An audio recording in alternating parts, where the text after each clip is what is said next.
Abraham का इम्तिहान। पैदाइश बाब 22। अज़हाक उमर और कदो कामत में बढ़ता गया।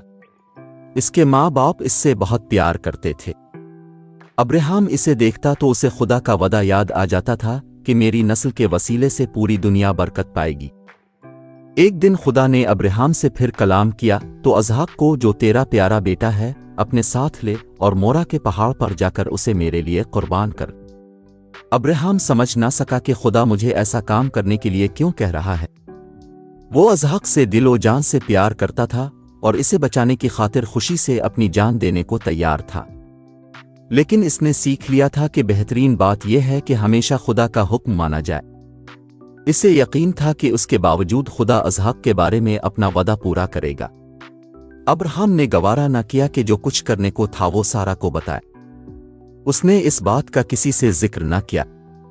अगली सुबह अब्राहम ने सुबह सवेरे ही अज़हाक को जगाया। उसने अपने 2 नौकर साथ लिए, गधे पर जरूरी सामान बांधा और मोरा के मुख रवाना हो गया। सफर के तीसरे दिन अब्राहम ने वो पहाड़ देखा जो खुदा ने चुना था। उसने नौकर को कहा, गधे के पास ठहरा रहा। फिर वो और अज़हाक पहाड़ी रास्ते पर आहिस्ता आहिस्ता पढ़ाई चढ़ने लगे। अज़हाक ने लकड़ियों का गट्ठा अलिफाटे रखा था और अब्राहम के एक हाथ में तेज धार पथरी और दूसरे हाथ में कांगड़ी में कुछ आग थी। अज़हाक ने बाप से पूछा, ए बाप, हमारे पास आग और लकड़ियां तो हैं, मगर कुर्बानी के लिए बह कहाँ है? और अब्राहम ने दुखी दिल मगर बड़े हौसला से जवाब दिया, बेटा, खुदा खुदी रू मुहैया करेगा। पहाड़ की चोटी पर पहुंचकर अब्राहम ने फिर चुन चुन कर कुर्बान गाह बनाई और लकड़ियां तरतीब से इस पर लगाएं। आखिरकार अज़हाक को खौफनाक हकीकत का अंदाजा हो गया। अब्राहम ने अपने बेटे को आहिस्ता से अलिफाटे आलिफ और कुर्बान गाह पर लिटाकर उसके हाथ और पांव कुसके बांध दिए। अब्राहम ने चमकदार तेज छुरी उठाई के बेटे के गिले पर चलाए। इसी लम्हे खुदा ने पुकार कर कहा, ये अब्राहम, अपना हाथ रोक और लड़के को कुछ नुकसान ना पहुंचा। मैंने जान लिया कि तू मुझे से मोहब्बत रखता है और मुझसे कुछ भी दरेग नहीं करता। अब्राहम ने हाथ नीचे कर लिया। लम्हा भर को तो उसे यकीन न आया कि जो कुछ हो अस्ब हकीकत और सच है। अज़हाक बच गया था। उसका दिल खुशी और शुक्रगुजारी से उछलने लगा।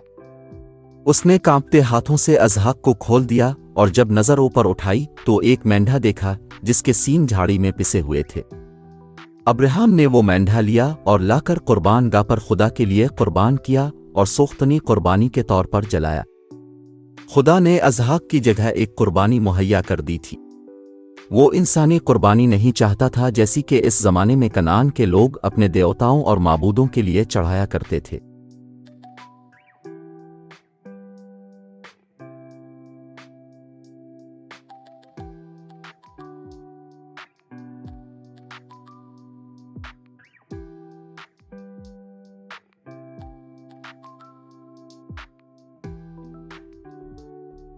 अज़हाक के लिए बीवी का इंतखाब। पैदाइश बाब 24। अज़हाक जवान हो गया तो उसकी उम्र रसीदा माँ सारा फौत हो गई। अब अज़हाक बहुत आदास रहने लगा।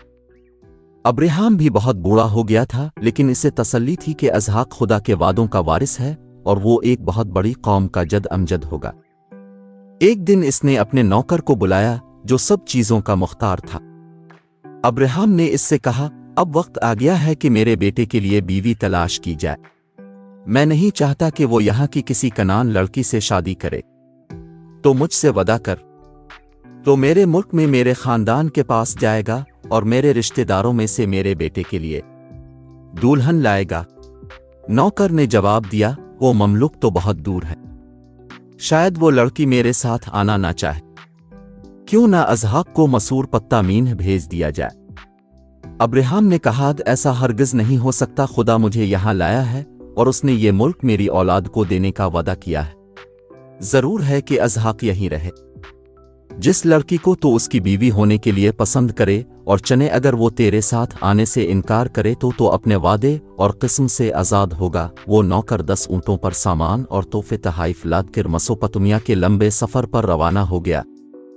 آخر ایک روز دن ڈھلے وہ اس شہر میں پہنچ گیا جہاں ابراہام کا خاندان رہتا تھا۔ اس نے شہر کے باہر کنویں کے پاس اونٹوں کو بٹھا دیا۔ پھر اس نے یوں دعا مانگی، اے میرے آقا ابراہام کے خدا، تو اسحاق کے لیے موزوں بیوی چنے میں میری مدد فرما۔ تھوڑی دیر میں اس شہر کی عورتیں اس کنویں سے پانی بھرنے آئیں گی۔ ایسا ہو کہ جس لڑکی سے میں کہوں مجھے پانی پلا اور وہ کہے لے پی اور میں تیرے اونٹوں کو بھی پلا دوں گی، تو وہ وہی ہو جسے تو نے اسحاق کے لیے ٹھہرایا ہے۔